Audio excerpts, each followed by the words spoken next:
আমার চেয়ে নিকৃষ্ট সে কোনো কোনো ক্ষেত্রে। আমরা অনেক সময় বলি না মানুষকে তুমি কেমন কাজটা করলা, পশুতেও তো এরকম করে না, বলি না? এই যে পশুর চেয়ে নিকৃষ্ট কিছু কিছু ঘটনা শুনলে এখন দেখা যায়, পত্রিকা ইউটিউবে পাওয়া যায়, যে সংবাদে পাওয়া যায় কিছু কিছু কাজ মানুষের করে পশুর চেয়েও নিকৃষ্ট। আল্লাহ বলে দিয়েছেন, এই জন্য কোরআনকে জানতে হবে প্রত্যেকটা মানুষের।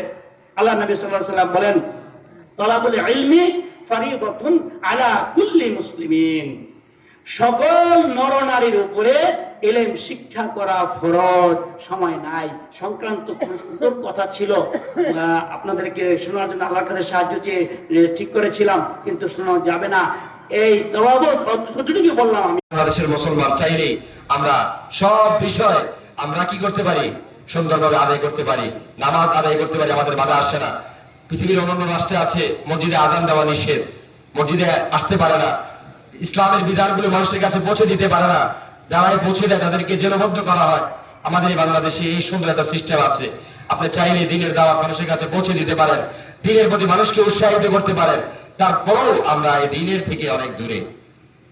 এই দিনের সর্বপ্রথম বিষয় হচ্ছে তাকলিদ, কাউকে অনুসরণ করা, অনুকরণ করা।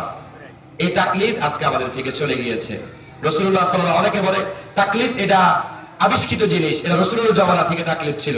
রাসূলের জামানায় রাসূল ছিলেন তাকলিদের ইমাম। রাসূলুল্লাহ সাল্লাল্লাহু আলাইহি ওয়াসাল্লামকে তাকলিদ করেছেন সাহাবায়ে কেরাম রাদিয়াল্লাহু তাআলা আনহুম আজমাইন।